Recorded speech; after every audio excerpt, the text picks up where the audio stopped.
Aló, aló, ¿ya me escuchan? Aló,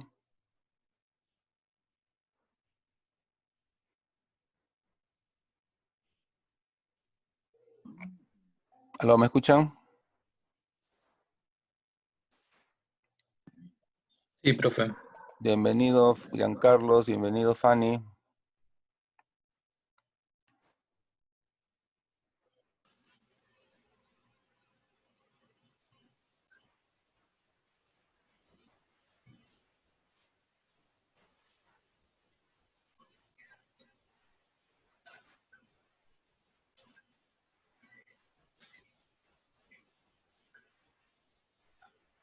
Entonces, vamos a grabar de todas maneras y a compartir pantalla. Me avisan cualquier problema que haya. Ya, entonces, vamos a trabajar con SQL Server, por supuesto, ¿no?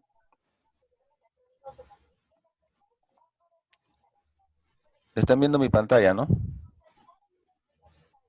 Sí, Ya, sí, sí. ya, entonces, hay que ingresar a SQL Server. Nosotros tenemos la 2014, ¿no? Podemos usar cualquiera en realidad. Para este curso no hay problema, porque los temas que se tocan son compatibles para cualquier versión.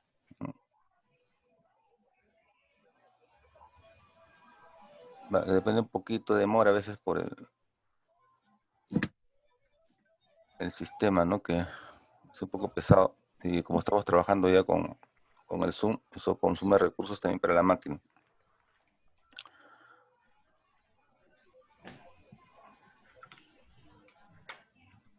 Si hay alguien que está por ingresar, me pasan la voz porque a veces como estoy mirando nomás aquí la pantalla, no veo quiénes están en la puerta, a veces están por ingresar, no me doy cuenta.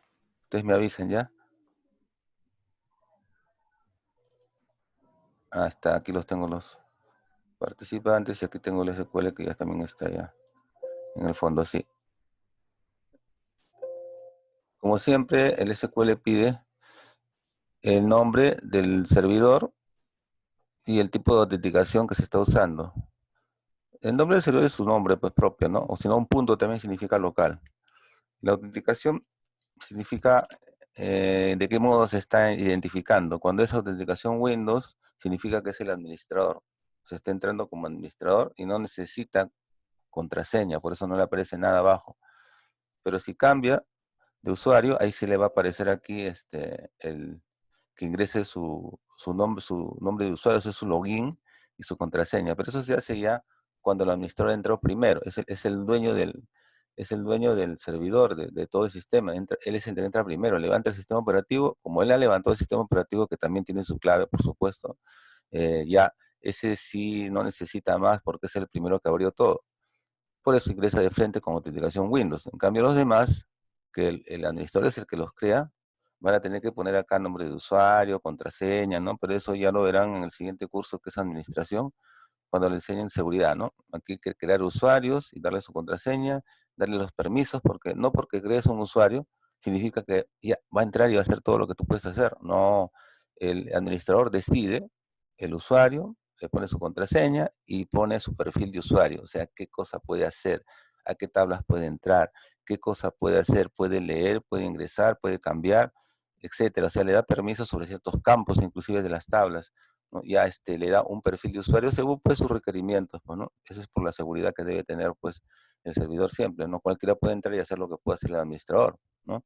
Bueno, ustedes entran como administrador por lo general cuando instalan su SQL Server en su máquina, la autenticación por defecto es Windows, o sea, administrador, y simplemente se conectan.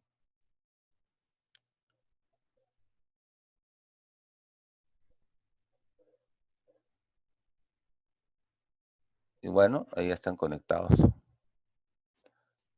Voy a tratar de hacer mi pantalla un poquito más para que se pueda ver. Ahí está, ya está. Para ver siempre la ventana aquí de los alumnos, porque a veces unos quieren entrar y están en la puerta, ¿no? Les decía, en este curso lo que vamos a ver es la continuación del curso anterior. O sea, mínimo, básico, indispensable, es que sepa pues instalar bases de datos, o sea, crear sus archivos, crear las tablas, relaciones, constraints, eh, saber hacer consultas desde simples hasta consultas complejas, ¿no? Y se termina con vistas, ¿no? Y en este curso ya se entra otro nivel, ¿no? El nivel lo que se le llama la programación, para poder mejorar muchos de los procesos que se pueden hacer, por ejemplo, con las consultas o con otras tareas que se tienen que establecer. Muchos confunden al SQL, porque si lo traducen, ¿qué cosa es SQL? El SQL, solo SQL, Server nada más. Management Studio. Claro, no, SQL solo. Las Ah, siglas SQL significa Structured Query Language, ¿no? O sea, ujú. lenguaje o idioma de consulta estructurado. Y eso a veces da mala impresión, ¿no? Da la impresión, por lo que les digo, que pareciera que fuera, pues, un lenguaje que sirve para hacer consultas. Y algunos dicen, ah, es para hacer consultas, puro select. No, no es así. SQL es un lenguaje de programación, así como es cualquier otro lenguaje. Y vamos en el transcurso de este curso se lo vamos a demostrar, ¿no? Que realmente es así, porque van a encontrar estructuras de control, van a encontrar, por ejemplo, un if. ¿Alguien sabe qué es if? ¿IF? ¿Alguien conoce algo de algún lenguaje de programación? No Sí, condicional. Sí, es son una expresión condicionales, sí. condicional. Sí, ¿no es cierto? Y tú lo sabes porque ¿conoces algún lenguaje de programación? El Visual Basic, Visual Basic, ya. un ¿Alguien más que poquitito. conozca if? Igual. Ya, ¿y qué lenguaje de programación has usado? Visual Basic también. Visual Basic también. A ver, Fanny, Giancarlos, o... Sí, Sí, ¿y qué lenguaje sí, de igual manera también en Visual Basic. Visual Basic, ya. ¿Algún otro lenguaje de programación diferente? No, yo no. No, no hay problema. Aquí lo van a aprender de todas maneras. Lo que pasa es que a veces me dicen, yo sé, o conozco, ¿no? No, no tiene que dominar, pero por lo menos conocer. Y yo sé Java, unos dicen, yo sé Python, yo sé PHP, yo sé varios lenguajes de programación que existen, ¿no? C++, C Sharp. Entonces, todos conocen if. ¿Y por qué? Lo que pasa es que todos los lenguajes de programación tienen un antecesor común. Todos han empezado desde abajo con C. ¿Ah? El primer lenguaje de programación, el primer lenguaje de la máquina, el primero, el de la máquina, en realidad es el binario. Así se empezó construyendo la primera máquina de prueba solo con ceros y unos. Eso era un lío pues para los programadores. Bueno, pues era un instrumento de ensayo en ese momento. No sé si se acuerdan, es la historia de las computadoras, ¿no? La primera computadora era la ENIAC y funcionaba con válvulas, con relays, un tremendo monstruo que ocupaba una manzana prácticamente de casas y que solo hacía operaciones que ahora hace una calculadora de bolsillo, ¿no? Pero así era, pues, ¿no? Y solo trabajaba en binario. Y con ceros y unos es muy difícil trabajar. Así es que los ingenieros buscaron un idioma un poco más asequible, pues, ¿no? Y crearon el idioma Assembler. Y el Assembler es una especie de combinación o mnemotécnico entre números y letras para poder acceder pues al ordenador, ¿no? Al procesador en sí. También no es tan fácil, ¿no? Es un lenguaje bastante duro, difícil, no es solamente para técnicos, ingenieros. Yo cuando estudié ingeniería electrónica en la UNI, llevé el curso de microprocesadores y tuve que hacer Assembler, ¿no? Y con Assembler tenemos que hacer nuestras rutinas, pues, pero con la máquina, directamente con la máquina, metiendo cableado. Entonces eso no es tan fácil, pues, ¿no? No es para que lo maneje, pues, una persona que no es un técnico, no es un ingeniero. Entonces había que formar un lenguaje que sea un poco más asequible, pues, a todas las personas para que el computador realmente se fuera comercial, si no se quedaba solamente en el laboratorio. Así es que crearon un lenguaje un poco más manejable, ¿no? Que por lo menos tuviera palabras del lenguaje humano, no letras y números nada más. Y nació por primera vez el C. el lenguaje que ya es el primer lenguaje de alto nivel, pero que está muy cercano al bajo nivel, porque maneja punteros, direcciones de memoria, o sea, no es tampoco digamos, tan fácil, ¿no? Pero ya tenía palabras del lenguaje humano, ¿no? Tenía, por ejemplo, el if, ¿no? Como les dije, tenía el do, el while, tenía for, bueno, y esas es lenguaje humano. Pues sí, pues es lenguaje humano. El único detalle es que el que lo creó o los que lo crearon eran humanos, pero hablaban inglés. Es el pequeño detalle, ¿no? Porque si no, si hubiese sido un hispano, diría, si es que, ¿en dónde? Irá, ¿no? Siguiente, ¿no? Diría next, ¿no? Entonces, eso pues es el pequeño detalle que tenemos nosotros, ¿no? Nosotros no somos los humanos que lo hicimos, fueron otros humanos. Por eso es un poco difícil a veces el lenguaje de programación, porque tiene palabras que no son de nuestro idioma. Y si no lo conocemos, lo podemos malinterpretar inclusive, ¿no? En cambio, el que es nativo se le hace más fácil, pues, ¿no? Porque esas palabras él las conoce, ¿no?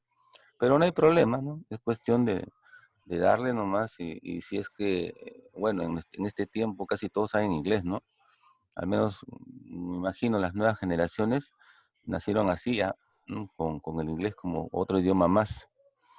En el colegio, en el instituto, donde sea, siempre han andado con el inglés, o hasta en las películas, en la televisión, en las canciones. El inglés se mete por todos sitios, ¿no? Entonces, no es tan difícil en realidad, pero hay que meterle un poco de esfuerzo, ¿no? Tienen que aprender, si es que no lo saben, ¿ah? Es importantísimo saber el otro idioma, porque nos va a ayudar sobre todo cuando, por ejemplo, Microsoft saca nuevas versiones. Usted puede bajarse las versiones y puede consultar directamente a los creadores y hacer preguntas, ¿no? Ellos mandan esos que se llaman betas o pruebas para que los usuarios pues, prueben, pues, ¿no? Y después sus opiniones, y puedan mm, darles algunas ideas de los errores que puede tener el programa, ¿no? Pero ¿cómo le hablan si esos diseñadores hablan en inglés generalmente, ¿no? Entonces no están incomunicados, ¿no? No pueden están en desventaja con el resto, ¿no? Entonces, por eso es importante. Las nuevas versiones también salen en inglés por lo general, ¿no? La documentación, la buena documentación está en inglés. Entonces, hay pues muchas desventajas si uno no sabe el idioma. Bueno, pero después estos lenguajes nacieron más lenguajes porque eran el lenguaje C es muy duro, como les dije, y se crearon lenguajes un poco más dirigidos, ¿no? Más dirigidos a ciertas actividades humanas, ¿no?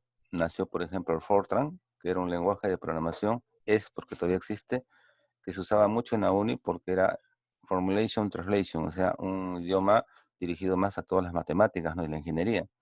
En cambio había otro lenguaje que me acuerdo en su tiempo lo manejaban los que estudiaban, por ejemplo, en San Marcos, COBOL. ¿Por qué? Porque COBOL es un lenguaje que por sus siglas la B significa business, ¿no? Tenía que ver con negocios, contabilidad, administración, entonces dirigido, ¿no? Y así nacieron varios lenguajes. Cuando nacen las computadoras, cuando nace, perdón, en lo que es las bases de datos, ¿no? Ya no sé si han llevado el curso de diseño de base de datos, el gestor del modelo relacional que usa SQL Server y todos los DBMS que son relacionales es COT, ¿no? Edgar COT. Todo se basa en su teoría de COT, ¿no? En la normalización, para que los modelos sean relacionales y ustedes puedan tener pues tablas que se relacionan entre sí por clave primera y clave foránea. Todo eso tiene su fundamento en lo que es la teoría de la normalización. Vean, pero COT no solamente se quedó en eso. Él planteó un lenguaje que pueda servir para que se comuniquen entre las diferentes plataformas, porque él sabía, pues él lanzó su primera versión de una base de datos relacional con una PC Junior de la IBM, de unos 60, por ahí más o menos, casi por los 70. Sí, más o menos por ahí fue. Entonces había pues que pensar, él pensaba de que iban a haber competidores, que iban a nacer nuevas empresas, que iban a plantear sus productos, iban a haber diferentes gestores de bases de datos, no solamente el que tenía pues la IBM, ¿no? Y así salieron muchos. Pero después para transportar datos de una base de datos a otra base de datos, ¿cómo iban a hacer si eran de plataformas diferentes? Para eso tenían que tener algo en común y también para comunicarse con los lenguajes de programación que tenían que intervenir con los objetos de la base de datos. Entonces se creó un lenguaje común, el SQL, Structure Query Language, ¿no? Que permite que usted pueda trabajar acá su base de datos y después si quiere la importa, la exporta, donde quiera, o las aplicaciones de los clientes se establecen, las instrucciones de los clientes se establecen a través de interfaces que los hacen programadores, y los programadores hacen el programa para que el usuario pueda tener una pantallita fácil, ¿no? Él no tiene que programar, sino simplemente ingresar su factura, por ejemplo, ¿no?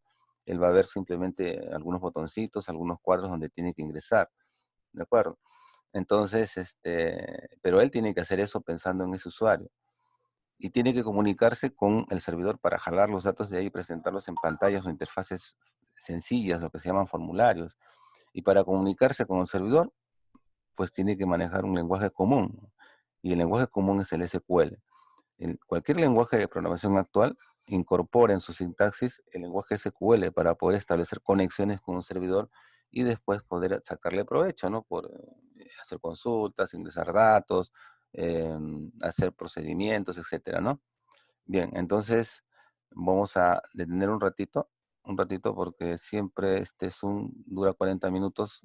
Siempre hago una pausa, como un descanso, y luego ingresamos. No demora ni 3 minutos, ¿ya? Un ratito, por favor, ¿ya?